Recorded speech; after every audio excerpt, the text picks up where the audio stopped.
dia, tudo bem? Eu me chamo Júlio. Aí hoje eu vim aqui fazer um vídeo diferente. Hoje eu não estou com Bíblia na mão, porque a gente vamos contar uma história que aconteceu lá em Gênesis 6. É a Arca de Noé.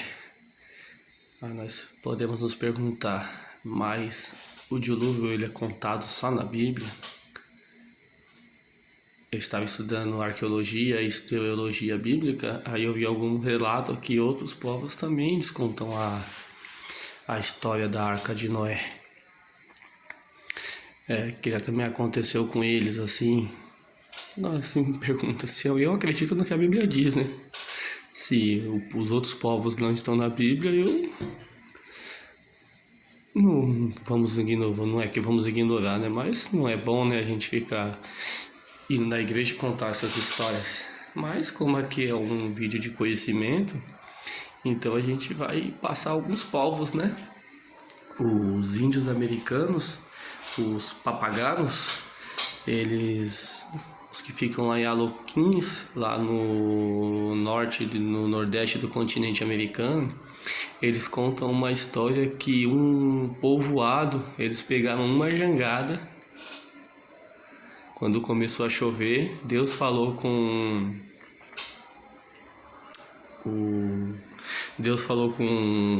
os pajé, né, que eles falam, né? Com aquele pajé que ia vir um dilúvio, eles pegaram uma jangada e colocaram 6 pessoas, né?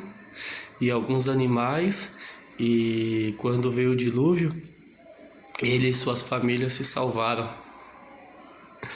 E em Cuba, os antigos habitantes de Cuba, eles costumavam contar que um velho homem, Deus também preveu um dilúvio para ele, e o que ele fez? Ele também passou igual Noé, ele fez a arca com madeiras, Deus deu ideia para ele foi indo, foi fazendo, foi falando, e também o povo zombava dele também.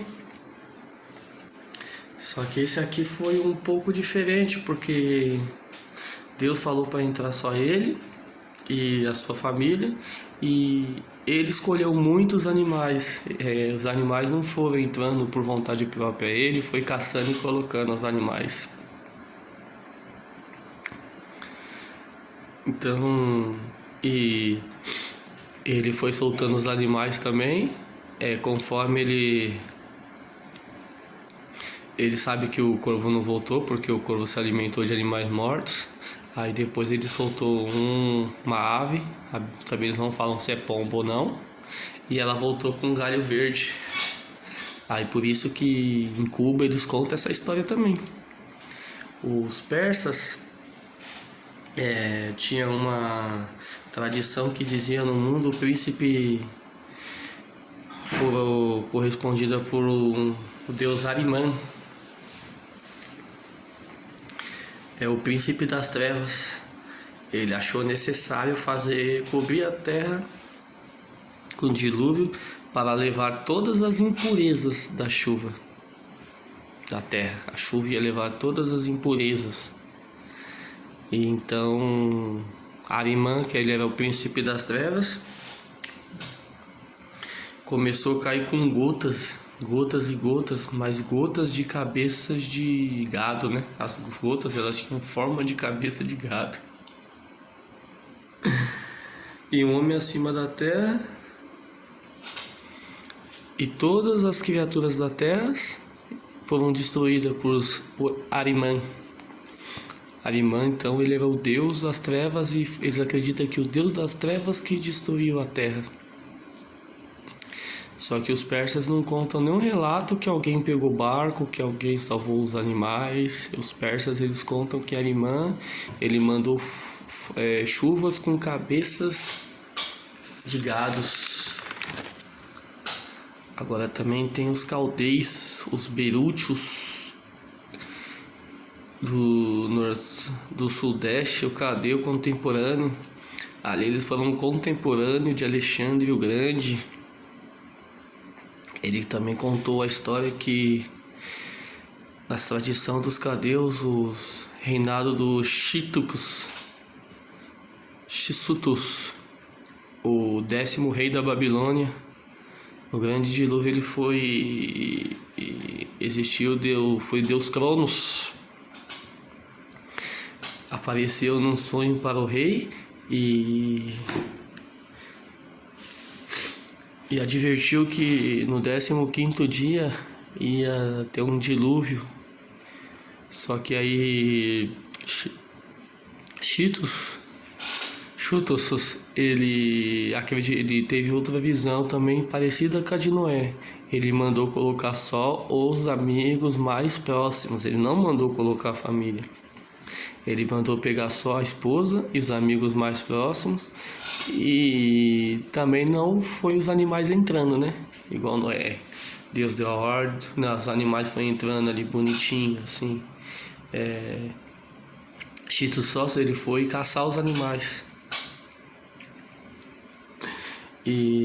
Só que ele tinha uma grande dúvida, né? Para onde que quando começasse o dilúvio, para onde que ele ia navegar, porque ele fez aquele barco gigante também, e mandava ele ir em direção de Sipara, onde era a cidade onde estavam os deuses, né? Em direção aos deuses, você vai para Sipara, em direção aos deuses. E quando eles terminaram a construção, o navio ele tinha 5 estádios de comprimento por cerca de 3.000 pés de comprimento. Desembarcou. Quando acabou o dilúvio, ele soltou alguma das aves também. Só que nenhuma também achou lugar. Quando ele soltou pela terceira vez, quando ninguém retornou, aí ele acreditou que as aves acharam algum lugar. Que Shitsu ele ficou de subir, aí ele descobriu que a terra estava seca. Tem mais, tá, irmão? Aqui vai ficar muito longo. Teus egípcios, teus gregos, o que eles achavam dessa história do dilúvio, né? Como ela é contada. Então você vê que o dilúvio é um fato mundial, universal. Todo povo vai ter uma história para contar. Simplesmente eu acredito no que a Bíblia diz. Eu acredito em Noé, sua família, que os animais entraram ali, porque quando Noé estava fazendo aquela arca, o mundo ele já estava corrompido pelo pecado. As pessoas tinham o pecado era em primeiro lugar. Não tinha mais arrependimento, não tinha mais nada, só tinha pecado. Então o que aconteceu? Deus foi e mandou o dilúvio. A palavra dilúvio na Bíblia ela tem o significado de juízo de Deus. Se você ler a Bíblia, você vai ver que lá no livro de Zacarias, o juízo de Deus ele vinha ao povo através de uma balança de 2 plumos. Quando aquele plumo se nivelava, a justiça de Deus ele vinha como as 2 asas de uma mulher com as 2 asas de uma cegonha com forma de mulher. E a cegonha é a ave que tem a ave mais grande, a ave maior, e ela ali vinha a justiça de Deus. Então eu acredito que Deus também lhe deu um prazo ali para a terra, né? Se vocês continuarem, vai vir um juízo, com certeza. Algum sinal Deus deu, mas quando o pecado está em primeiro lugar, a pessoa só pensa em pecar, esquece de Deus. Deus ele mandou o seu juízo. Então fica aí esse conhecimento para vocês, que o dilúvio é um fato universal bíblico. E um bom domingo e a paz do Senhor.